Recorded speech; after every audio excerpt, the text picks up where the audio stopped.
he gave back to directors from USA the confidence that a Western can be a great movie.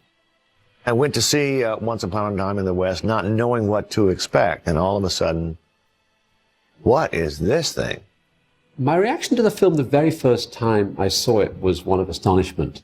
Everybody loves Once Upon a Time in the West. I knew this movie would last for, forever. Sergio Leone once said, I was born in the cinema, almost. His father was a director of silent movies, started working around about 1910. His mother was an actress in silent film, who actually appeared, remarkably enough, in the very first Italian Western, a movie called Vampira Indiana, the Indian Vampire, 1914, where she played an Indian princess. He was an only child. He grew up in Rome in the 20s and 30s, but kept visiting film sets when his father was working at Cinecittà in Rome, the great studio there, or on location in Naples. So he grew up in the film world of Rome. His father introduced him into the film business, and a lot of his dad's contacts were how Sergio got started. A man called Mario Bonnard, who was a close friend of Sergio's dad, worked with Sergio Leone on 8 films with Sergio as assistant for Mario Bonnard, and culminating in The Last Days of Pompeii with Steve Reeves. So he gets into the Italian film industry and makes lots and lots of films as an assistant to Italian filmmakers in boom years, the economic miracle years of the 1950s. Simultaneously, he gets a lot of experience on Hollywood movies in Rome. So, for example, Quo Vadis. He was an assistant making the chariot race in Ben-Hur for William Wyler. Sergio slightly overclaimed about Ben-Hur. I mean, he did give some interviews where he claimed he directed the chariot race. The chariot race was directed by Andrew Martin, but Leone was part of the Italian crew who worked at Cinecittà on the Antioch Circus. So his training was partly in medium-budget Italian films and also in action sequences of Hollywood films. And I think his training says a lot about where he subsequently went. In 1962, there's a kind of almost a collapse of the Italian film industry. Cleopatra has been made in Italy and bombed completely. The Leopard by Visconti had just been made by Titanus Productions and bombed. Sodom and Gomorrah had just been made in Italy and it bombed. And the whole, the Italian film industry has always been a stop-go sort of industry, or was then. You have one hit, everyone rushes after that hit and rips it off. And then it goes bust 4 or 5 years later, and then they regroup, and there's another hit, Well, the great hit in the late 50s was a Hercules film with Steve Reeves, which caused hundreds and hundreds of these sword and sandal epics, so-called, to be produced, of which Sergio, of course, got involved. But then in 62, bust. And the whole of the Italian film industry was like a desert. Unemployed technicians, unemployed craftspeople, a very, very depressed industry. And in 64, when Sergio made Fistful of Dollars, he found that trigger that set the entire machine of the Italian film industry going again, because it was one of the most successful films commercially that's ever been made in Italy. I was looking around, I was seeing a desert. Sometime there was a new film of Antonioni, a new film of Visconti, a new film of Rossellini. But in general, the average wasn't exciting. I much more preferred what was going on in France with the Nouvelle Vague. He kind of came along at the end of a cycle. Westerns had played themselves out, and finally on television. They were very, very popular in the 50s and 60s. I think that's how they got into the European sensibility, from TV. And basically all the stories of the kind of classic Westerns had been told. And I think his work was an incredible stylization, but also a summary of all the classic Western myths that we'd seen. Inside of Once Upon a Time in the West are several, references to other classic Westerns. He took the whole experience of the American West and the American Western and distilled it into a certain kind of romantic view. He made us look at our Westerns again and try and get. He loved them and loved the pieces of the Western almost more than we did. And so he accentuated certain things. Plus, there is a wonderful cynicism that comes out of the politics of the time and out of him that pervades his movies. I was a fan of all Westerns, really. I mean, I sort of grew up seeing Westerns on television and watching dreadful series like The Rifleman, Branded, The Virginian, and things like that. And then started going to the pictures and really enjoyed cowboy films more than anything. There was a plethora of cowboy films in the 60s. And then around about the mid to the late 60s, we started getting the Italian ones. And having grown up on the American model and then seeing the Italian ones, it was quite a surprise. I remember seeing A Fistful of Dollars and being quite shocked by it, you know, because it was so unusual. But I rapidly acquired a taste for them. I've done 2 movies already, like on Mare Secca, The Grim Reaper, and Before the Revolution. And now, after Before the Revolution, I had 3 years or 4 years of total silence. I couldn't find the money to do any more movies. I was looking for a gig, impossible to find it. Christmas 1966. We're in the Super Cinema in Rome, which is a huge cinema, and they're showing The Good, the Bad, and the Ugly. Leone is in the projection booth, and he's with Dario Argento, the young Dario Argento, who then was a film critic, who loved Leone's films. And Leone liked people who loved his films. And they're chatting in the projection booth. Bertolucci comes in. I said, you went to the first day to the first show. I said, yes, because I'm waiting for your movies, and I want to be one of the first one to see them. But why? So it was like an interrogation. It was becoming like an interrogation at the police station. And I started to be irritated. I was thinking, what is he doing? Is he fishing for compliments? I said, because in this moment of Italian cinema, I really think you are one of the most interesting, if not the most interesting director in our country. Why? So, in fact, I wanted to leave, but I said, why? You know why? Because in the Westerns that you see, in general, the horses are shot from the side, in profile. And the horses are very beautiful in profile, but it's also very banal. And I like how you shoot the asses of the horses. And I saw that he was very, very curious at that moment. He said, yes. I said, yes, because you put your camera behind the horses, and in fact, like John Ford did a lot. And you see this solid animal, the strength of the animal, the power of the animal.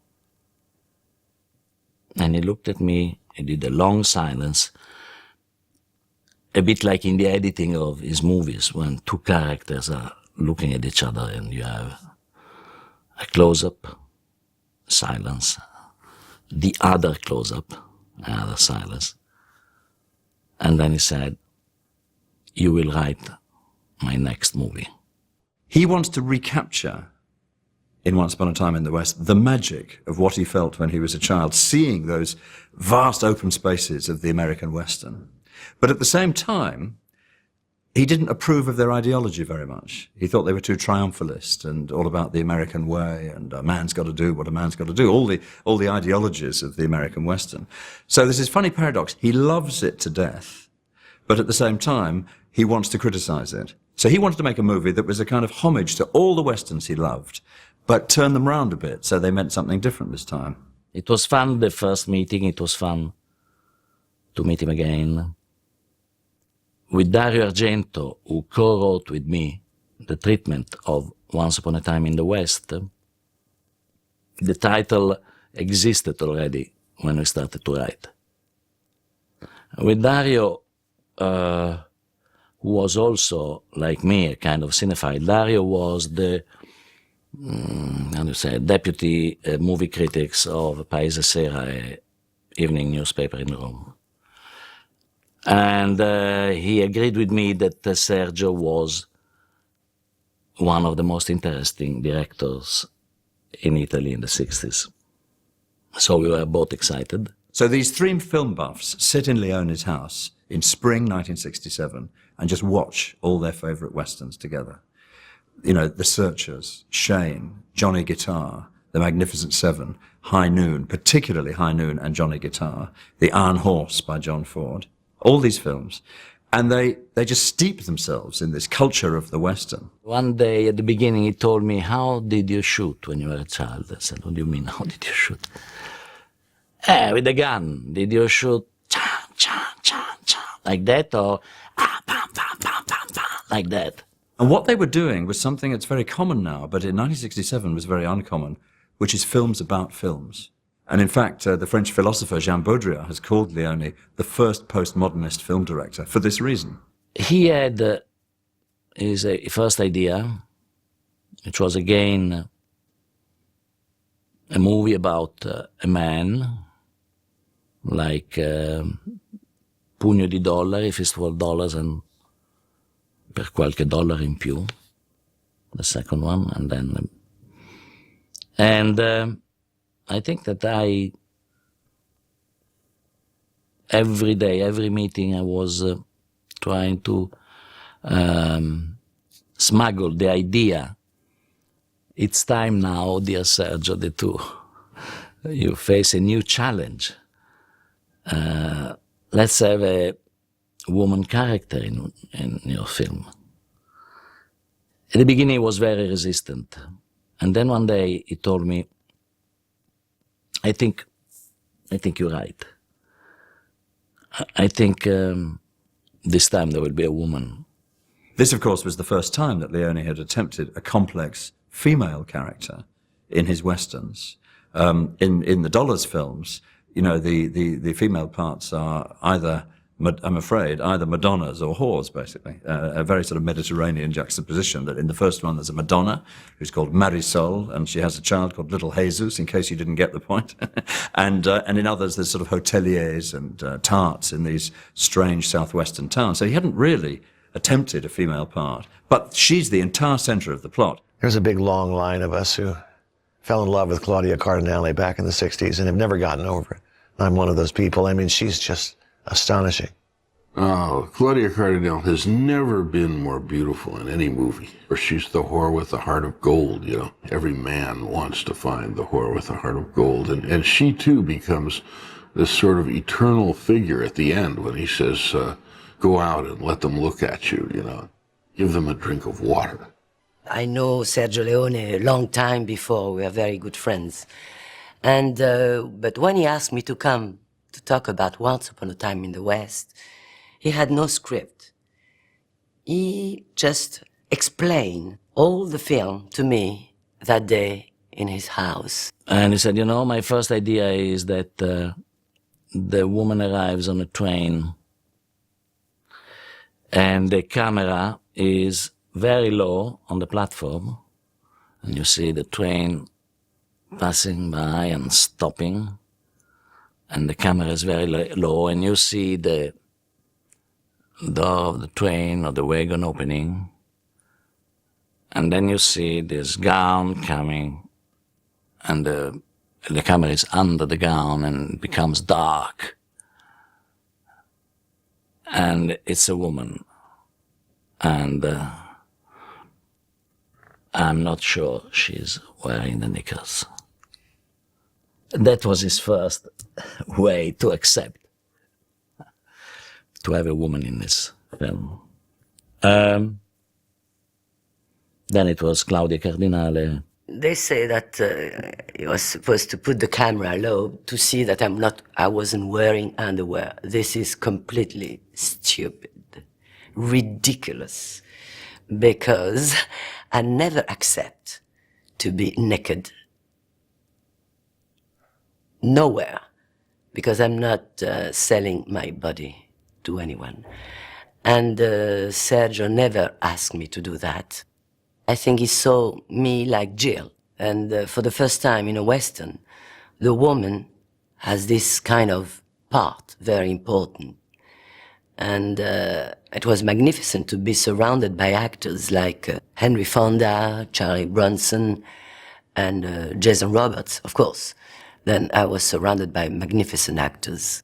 Henry Fonda had played Wyatt Earp. He played young Mr. Lincoln for John Ford and had said that playing Mr. Lincoln was to him like playing Jesus Christ. He was so noble Hank Fonda was the noble American with bright blue eyes and that wonderful princely walk that he had. Of him, I remember the way he was walking and the way he was moving. It was like slow motion. He was moving in a very strange way, fantastic. The idea of Henry Fonda, I think, was like a very cynical joke on the part of Leone, because he saw what nobody else saw in Fonda, that here was a guy who, although he played endlessly nice, good guys, there was something very cold about Fonda, something very distant about him, and that could play a really bad guy. In my opinion, Charles Bronson is the key to Once Upon a Time in the West. His character is the haunted loner, the man out of nowhere, only taken a step further. He has a past and a story to tell. I suppose there's lots of reasons why Bronson was chosen for that part. I mean, there are stories that we're told that other actors were offered the part first, that James Coburn was offered the part, that Eastwood was offered the part. But when you see Bronson in it, you really do think it couldn't have been anybody else. He was always in a corner, playing with a ball like this all the time. He wasn't speaking to anyone. He was a very mysterious man. Well, another interesting piece of casting was Jason Robards, who was a theatre actor, really, as part of a sort of theatre acting dynasty. His father had been a theatre actor and had worked in the silent movies. So to put him as a rough and ready baddie was actually quite a risky piece of casting. With Jason Robards, fantastic relationship. And in fact, I remember when we did, again, another movie together, Werner Herzog, Fitzcarraldo. He has a great speech to Claudia Cardinale when they're out building the railroad, and he tells her that, if she goes out there and somebody whacks her in the butt, just ignore it because they deserve it. It's a great moment in the film. Gabriele Fazzetti was a well-known matinee idol of Italian cinema in the 1940s, who also had moved into theatre work in the 1950s and had become a sort of grand figure in running film festivals and running theatre festivals. So he was sort of semi-administrative, grand figure of the Italian cultural scene. And again, for him to appear in a Western was quite interesting. It's like casting Laurence Olivier in a Western. At the beginning of the film, you have Woody Strode, John Ford's black actor, who's always very noble, Sergeant Rutledge, Pompey in the Man Who Shot Liberty Valance more recently. Well, he's a killer in this, a ruthless killer with a sawed-off shotgun with a guard round the trigger that makes it look like a John Wayne rifle. So you've got the connotation of Woody Strode, and it surprises you. He doesn't normally play people like that. Jack Elam, who'd played the second baddie from the left in countless Hollywood movies, you remember him forever for that sort of few minutes where he's sitting at the station with a fly in his beard. There is a story, which may even be true, that Leone approached Clint Eastwood, Eli Wallach, and Lee Van Cleef for Once Upon a Time in the West and said, I want you to be in my film. And they all went, oh, great, we're all going to be the main guys like before. And he goes, no, you're going to be killed in the first 5 minutes. It was a tremendous idea because he's making a conscious break, if the story's true, with everything he'd done before. They are the true example of where a face is a landscape. Jack Elam sitting there trying to get the fly in the barrel of the gun, is wonderful. Woody Strode with the water plopping in the hat. And of course, the best part of it is they get shot down. We start to shoot in Spain, Almeria, and then we went to Monument Valley to do some scene. And, well, I remember lots of scenes we did because they are very precise in my mind, because he was shooting in a very special way, especially on the faces of the actors. This was the first spaghetti western that was filmed outside Italy and Spain. And Leone actually went and filmed quite lengthy sequences in Monument Valley so as to take advantage of those great mittens and buttes that had been the stock in trade of John Ford. Sergio Leone was determined to include Monument Valley in this film, the famous valley with the cathedral-type red rocks which had been used by John Ford in 8 movies. He went on a recce in a Jeep, Monument Valley tours, round Monument Valley, and Tonino Delli Colli, the director of photography, went with him, and remembers Leone having total recall on every shot from a John Ford film. So he'd, like a little boy, he'd rush around and say, "That's the Searchers," and go, "That's Cheyenne Autumn," and just remembering exactly where Ford put the camera. He made most of the movie in Spain and had the devil's own job matching up Spain, which is olive colour and sand colour and light with the red of Monument Valley. In fact, he imported bags of dust from Monument Valley. So there's a sequence where Jason Robards is supposed to be riding through Monument Valley. His men arrive at the door, Cheyenne's men, and all this red dust comes through the door. It was imported from Monument Valley, chucked through the door in Spain to match it up. Carlo Simi was an architect who had actually worked first with Sergio Leone on Romulus and Remus, a film made in the early 1960s, although they didn't get to know each other, but they really got to know each other on Fistful of Dollars. And Simi was brilliant at doing these larger-than-life sets set in the Southwest. Take the three key sets: the railroad station at the beginning, Sweetwater, the actual ranch. And the third and the most expensive set is the town of Flagstaff. In low-budget American westerns or TV westerns, the town is completely finished, it's beautifully clean and tidy, it's been there forever. This is a town that someone thought up the week before, and they're in the process of knocking it together. It was an expensive set. In fact, the cost of the set of the town of Flagstaff was more than the entire budget of Fistful of Dollars. That first sequence kind of summarizes a lot of American films, John Ford and Howard Hawks westerns that we've seen before, in the way that whole station was built. The bare wooden planks, the windmill squeaking across the way, everything about it. The second is Sweetwater, which is interesting because he was trying to put over that Brett McBain was the sort of guy who really was thinking of the future. He's got a piece of land that has water on it, nobody knows that, and he wants to build a ranch that's going to last because he knows this is going to be the center of a town one day in Sweetwater. So it's much bigger and more substantial than it needs to be. It's like, a focal point of a town. It was actually made out of bits of wood that were left behind by Orson Welles when he was making Chimes at Midnight, his Falstaff movie. There were lots of medieval battles involving pikes and bits of wood and stockades, and they left all the wood behind in Spain. So they bought a job lot of wood and made Sweetwater out of it. So what you're watching is the medieval planks from Chimes at Midnight turned into a chalet. He had endless meetings with Carlo Simi about what it should look like. He was very concerned about, things like how much dust should be on the costumes. They mustn't look too clean. But gradually, as their relationship worked together and they became more comfortable around each other, Simi just blossomed and started to do the most extraordinary production design and the most extraordinary costume design. When they got as far as The Good, the Bad, and the Ugly, I thought, well, they can't get any better than this. This is the ultimate. And then they went into this quite surreal and exaggerated world of Once Upon a Time in the West. One thing that's never discussed in these movies is that these actors wear an incredible amount of makeup, as if they're all sunburned. And you really get a sense of the dust and the heat and the location. The makeup can change your expressions, the way you look, the eyes. And it's very, very important to have the good and the right makeup. For the costumes or the makeup, of course, I can talk. I mean, if I don't recognize me physically, the makeup and the hairdo, I'm allowed to say something. But the design were perfect. The main characteristics of Leone's films, I think, are their slowness and a visual style which juxtaposes extreme close-ups with very wide shots. He films landscape better than any Western director since Ford.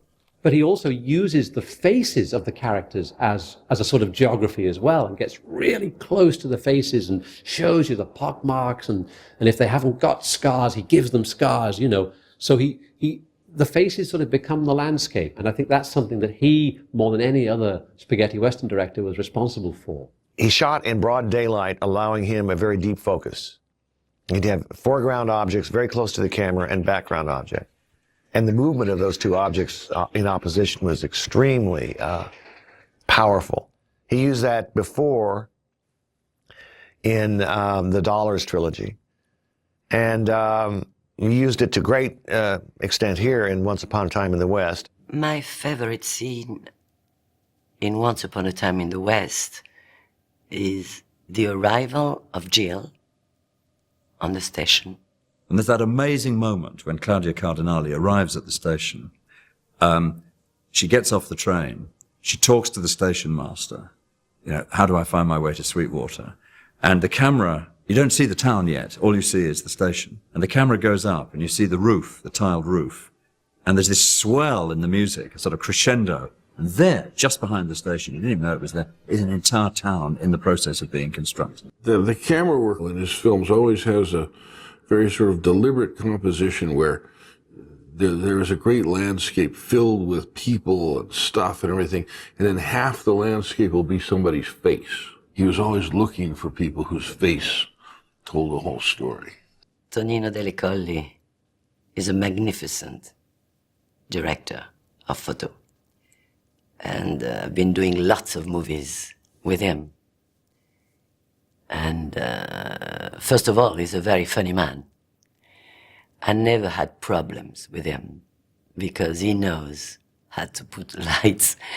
He's not, he doesn't improvise. He knows exactly the way to photograph. People think that Leone storyboarded his films because they look so designed, so well composed, which I think they were, but he didn't. He had it all in his head. He'd listen to everybody. He'd talk a lot in the months before, during pre-production. He'd talk to Simi, he'd talk to the editor, he'd talk to Morricone, and he'd have an absolute sense of what he wanted on the set. Apparently he was a brilliant storyteller. Like most Italian films, this was post-synchronized, the entire film. So they shot natural sound.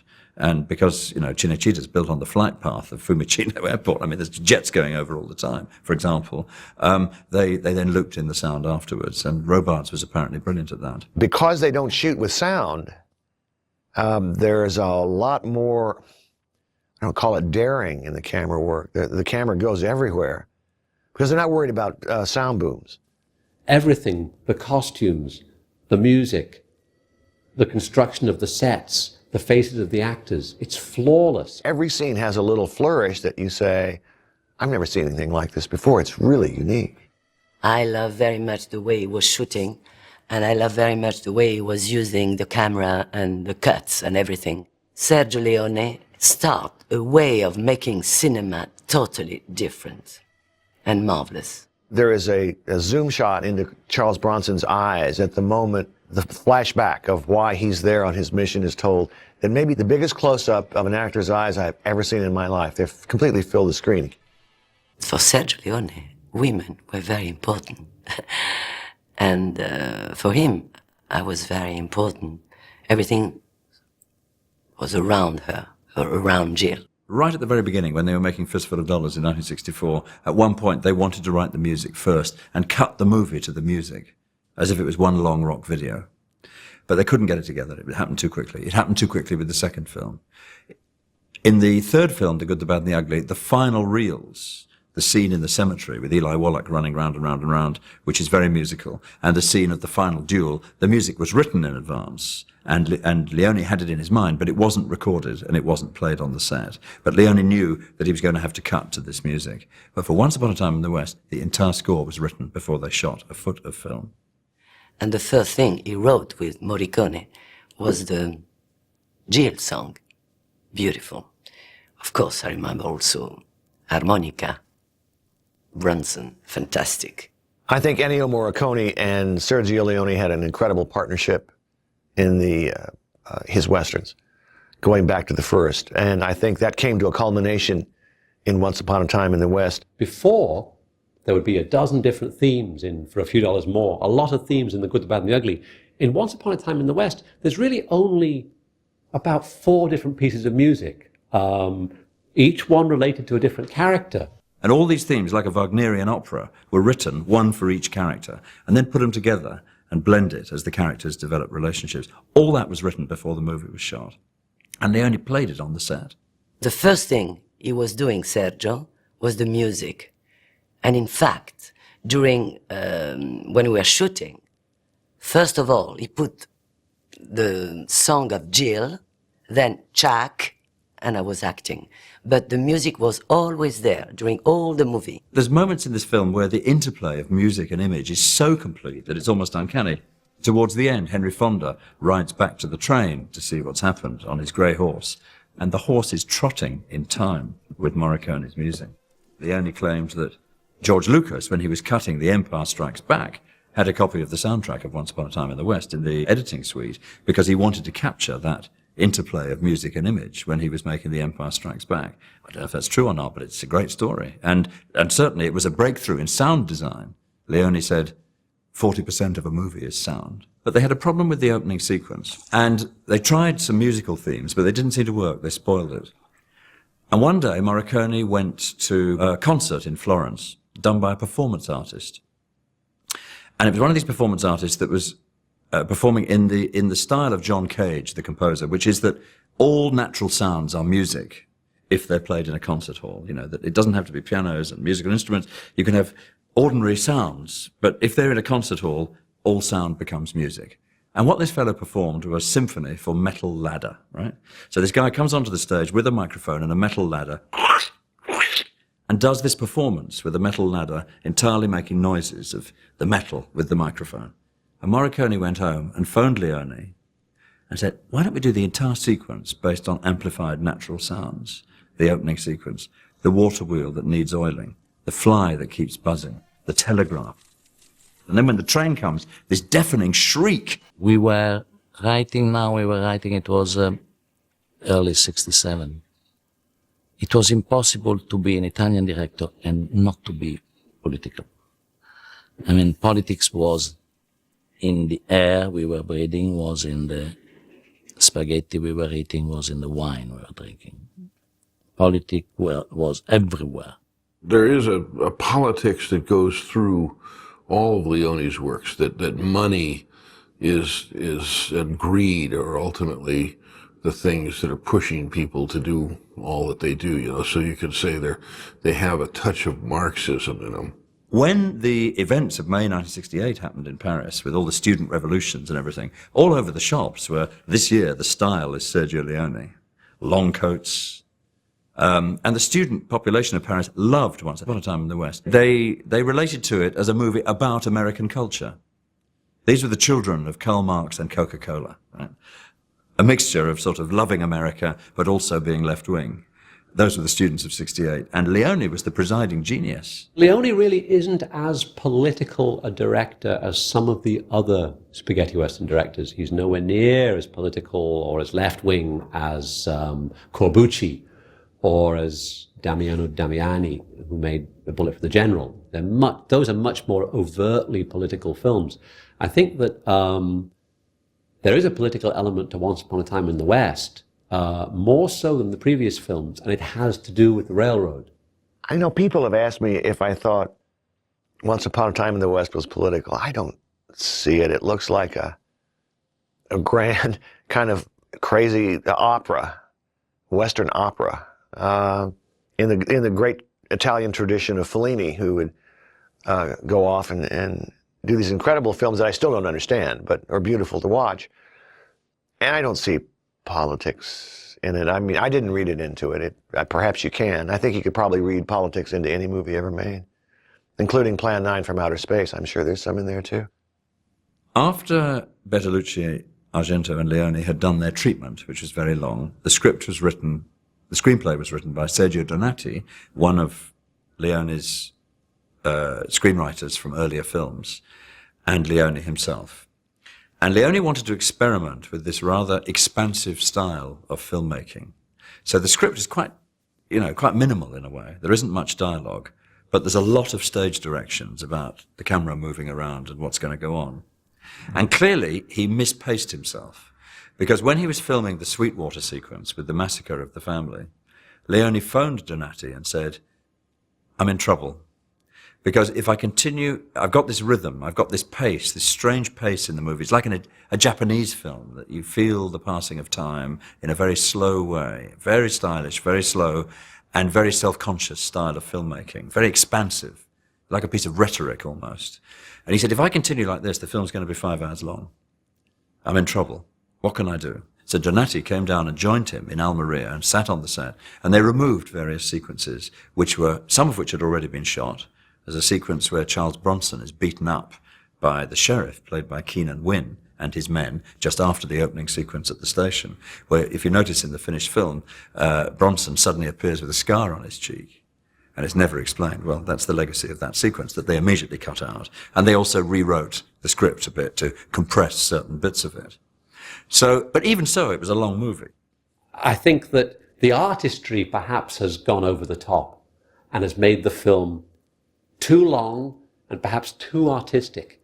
And that explains perhaps the negative reaction from the studio in the United States and the reason they cut it down so much. They were expecting, a non-stop, wacky, violent entertainment like The Good, the Bad and the Ugly. And instead they got the longest art Western ever made. And at preview in America, it was an absolute disaster. I mean, everyone just thought, in fact, the headline in Time magazine was "Tedium in the Tumbleweed." Too slow, too long, just goes on forever. So everyone panicked a bit and recut it. There's something fun about saying, I just saw a version of Once Upon a Time in the West and there was 3 extra minutes. Or, the version I saw, there was missing the scene where Charles Bronson recovers after he gets shot, And so in that sense as well, there's something quite exciting about it. It's a mysterious film that no one's ever quite seen all of it, And so there's always the hope that next time you see it, you'll see a bit more. And they took out over 20 minutes of material. And of that 20 minutes, there were 2 big sequences. One in Monument Valley, where they arrive at a wayside inn, and there's harmonica played by Bronson, there's Robards, and there's the bartender played by Lionel Stander, a Hollywood actor who'd been blacklisted, who's on the credits of the film, but wasn't in the movie first time round, because that sequence was cut. That's one long sequence. And crucially, at the very end, the sequence that was cut for release was the death of Cheyenne. That they ride over the hill, and that's the last you see of them. Whereas in the full version, Cheyenne has been shot by Mr. Morton. They ride over the hill. There's a long scene where harmonica watches Cheyenne die, puts his body over the horse, and rides off. The end of The Romantic Bandit, the end of the West. A really sort of downbeat ending. So those 2 scenes were taken out, and various other bits were pruned to take it down by just over 20 minutes. And it was released in that form. And it wasn't very successful in the States, and it wasn't very successful in England. It was fantastically successful in Paris. And maybe that's why the film played for those 48 months in one cinema in Paris, because they were kind of proud. This was the only place in the world that you could see Once Upon a Time in the West as Leone intended. I mean, they are a nation, I think, of cineasts. The first time I saw Once Upon a Time in the West, I don't remember. I do, think that I'd seen it in such a way that I remembered always having seen it.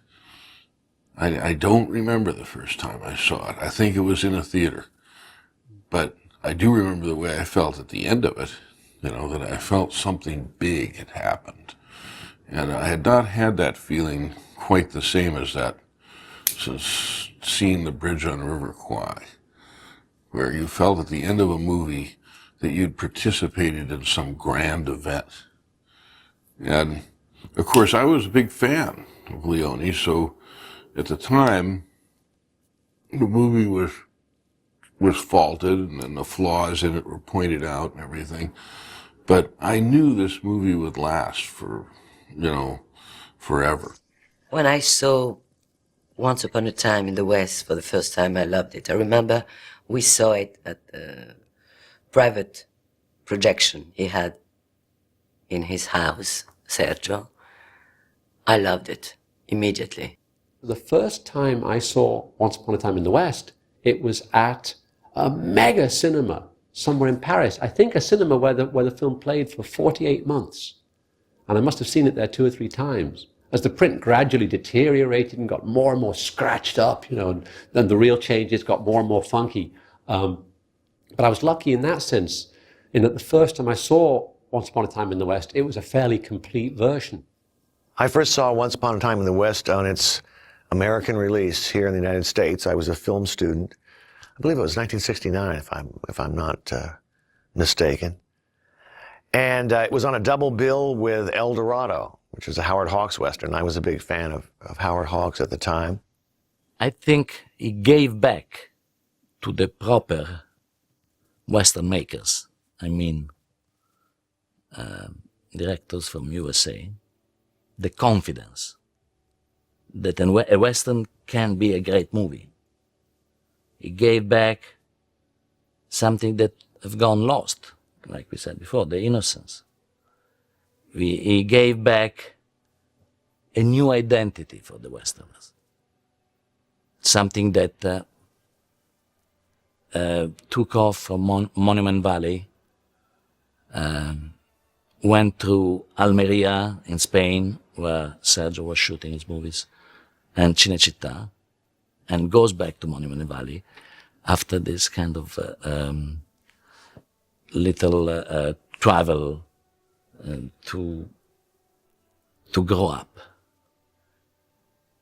So back to Monument Valley, the Western was a grown-up.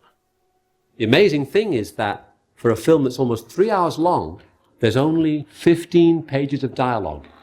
And in that way, it really does resemble the immortal words of John Ford, which is, a film is a great film when it's long on action and short on dialogue. It actually incorporates every Western that you've ever seen. It's the great anthology of every moment in the Western, but at the same time, it's its funeral dirge. And now I think it has a real critical and public reputation. You know, in the list of the best films of all time, it comes in the 10 best Westerns and maybe in the top 50 best movies of all time. They all said to me, why you don't do another one, another Western like this? Because they love it, this kind of cinema. It's a dream. And cinema is a dream.